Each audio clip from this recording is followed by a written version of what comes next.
नमस्कार दोस्तों। आज की ये कहानी है माता गंगा की। कैसे हुआ था माता गंगा का जन्म और कैसे हुई थी उनकी शादी एक मनुष्य से। माँ गंगा का जन्म वैशाख शुक्ल सप्तमी तिथि के दिन माना जाता है। पुराणों में देवी गंगा के जन्म की कई कथाएं मिलती हैं।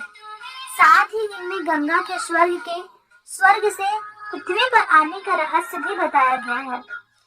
यही नहीं, देवी गंगा के मनुष्य रूप में प्रेम की भी अत्यंत रोचक कथा मिलती है, जो यह दर्शाती है कि गंगा की अविरल धार में केवल तन मन को पवित्र करती है, बल्कि यह प्रेम का संचार भी करती है।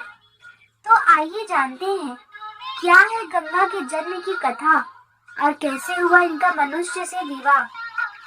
वामन पुराण के अनुसार जब भगवान विष्णु ने वामन रूप में अपना एक पैर आकाश की ओर उठाया तो ब्रह्मा जी ने भगवान विष्णु के चरण धोकर जल को अपने कमंडल में भर लिया।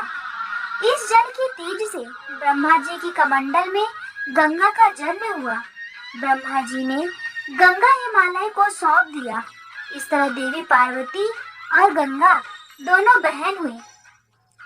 इसी में एक कथा यह भी है कि वामन पैर की चोट से आकाश में छेद हो गया और 3 धारा फूट पड़ी। एक धारा पृथ्वी पर, एक स्वर्ग में है और एक पाताल में चली गई और गंगा त्रिपथगा कहलाई। शिव पुराण में ऐसी कथा मिलती है कि गंगा भी देवी पार्वती की तरह भगवान शिव को पति रूप में पाना चाहती थी। देवी पार्वती नहीं चाहती थी कि गंगा उनकी सौतन बने।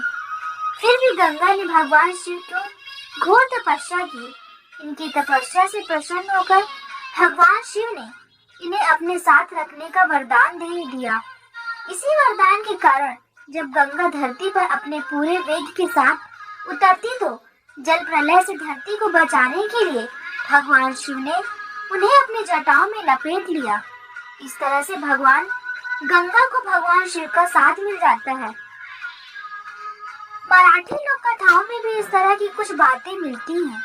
यहाँ गंगा को भगवान शिव की दूसरी पत्नी बताया जाता है।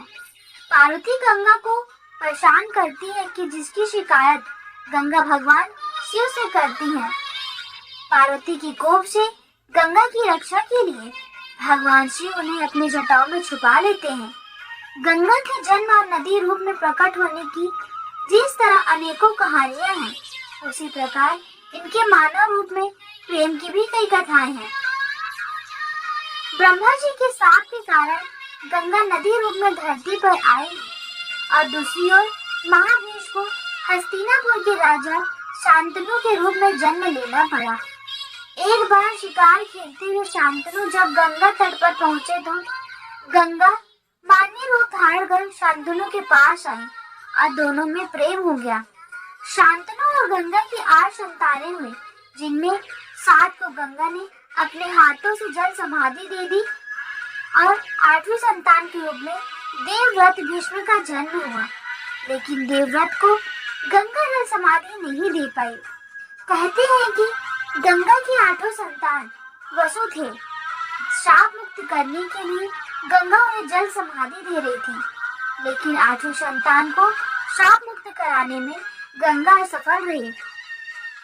महाभारत की कथा के अनुसार देवी गंगा अपने पिता ब्रह्मा के साथ एक बार देवराज इंद्र की सभा में आई। यहाँ पर पृथ्वी के महाप्रतापी राजा महाभीष भी मौजूद थे। महाभीष को देखकर गंगा मोहित हो गई और महाभीष भी गंगा को देखकर सुधुत खो बैठे। इंद्र की सभा में नृत्य चल रहा था। तभी हवा की झोंकों से गंगा का आंचल कंधे से गिर गया। सभा में मौजूद सभी देवी देवताओं ने शिष्टाचार के तौर पर अपनी आंखें झुका ली, लेकिन गंगा में खोए महाभीष उन्हें एकटक निहारते रह गए और गंगा भी उन्हें देखती रह गई।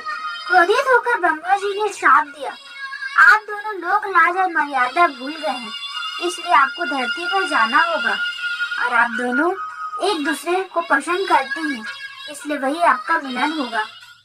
तो ये थी हमारी गंगा माता की उद्गम की कहानी।